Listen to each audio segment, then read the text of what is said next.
Alors, aujourd'hui, on va décortiquer un sujet qu'on pense souvent connaître, mais qui est en réalité plein de pièges, les complications liées aux fractures. On pourrait croire que oui, n'est-ce pas? Un plâtre, un peu de patience et hop, c'est réglé. Mais en réalité, c'est souvent bien plus complexe que ça. Exactement. La fracture elle-même, ce n'est que le point de départ. La vraie bataille, elle se joue contre toute une série de complications qui peuvent survenir, que ce soit tout de suite après ou bien plus tard. Allez, on plonge tout de suite dans le vif du sujet, les dangers des toutes premières heures. Là, on est vraiment dans une situation où chaque minute, chaque seconde même est cruciale. La première grande menace, c'est la fracture ouverte. Il faut s'imaginer la scène, l'os cassé a carrément traversé la peau. L'intérieur du corps, qui est stérile, est maintenant en contact avec l'extérieur. C'est une autoroute pour les bactéries. Et on considère que le risque d'infection devient critique après seulement 6 heures. Pour évaluer ce risque, les chirurgiens utilisent la classification de Cauchois. Et ce qui est vraiment intéressant, c'est que la gravité n'est pas jugée sur l'état de l'os, mais sur l'état de la peau. On va du type 1, une petite plaie bien nette, jusqu'au type 3, où la perte de peau est si importante qu'il faudra une greffe. Et là, forcément, le pronostic n'est plus du tout le même. Face à une fracture ouverte, la procédure est une véritable course contre la montre qui se déroule en 4 étapes clés. D'abord, des antibiotiques pour attaquer les microbes. Ensuite, le parage chirurgical, un nettoyage méticuleux de la plaie. Puis la suture, mais seulement si c'est possible. Et enfin, bien sûr, l'immobilisation de la fracture. C'est un protocole d'une rigueur absolue.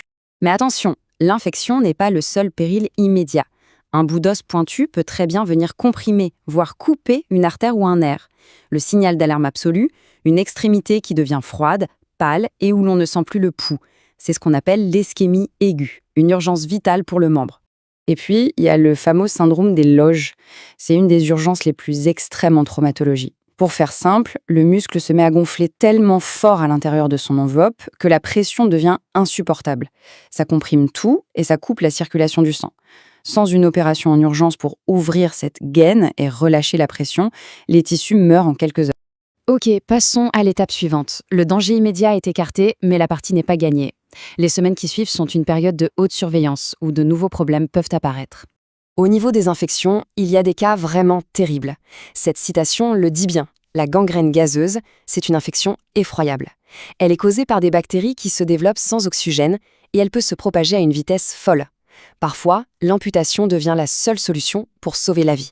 Voilà une complication assez déroutante qu'on appelle l'algoneurodystrophie.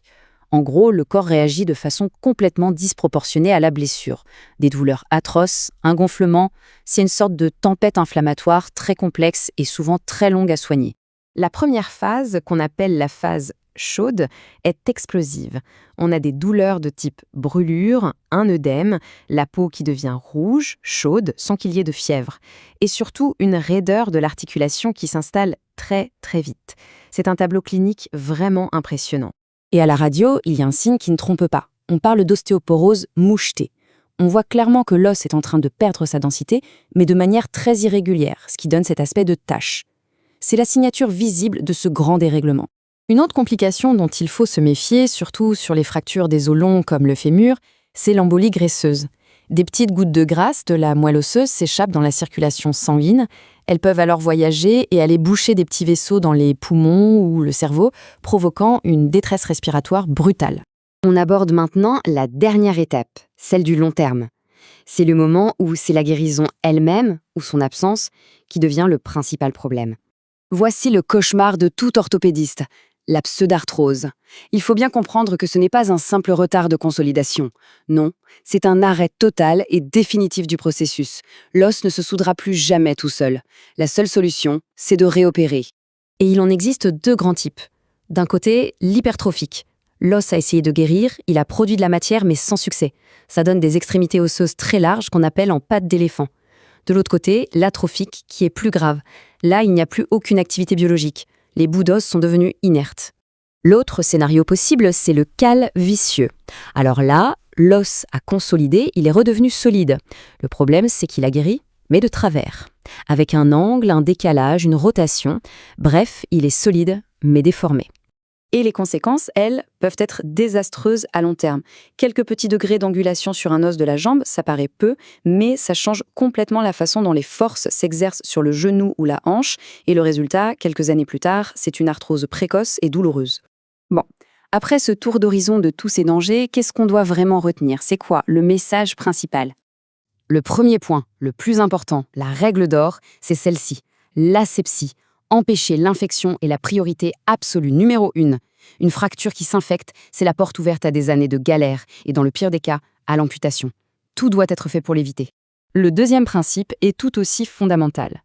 Que ce soit pour nettoyer une fracture ouverte, pour décomprimer une artère ou pour traiter une infection, le temps est notre pire ennemi. Chaque heure qui passe, c'est le risque de séquelles graves qui augmente de façon exponentielle.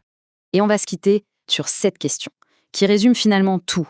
Qu'est-ce qui est le plus déterminant pour l'avenir? Une fracture simple, mais mal soignée peut avoir des conséquences bien plus graves qu'une fracture terrible, mais prise en charge parfaitement et à temps. Ça nous montre bien à quel point tout le parcours de soins est absolument crucial.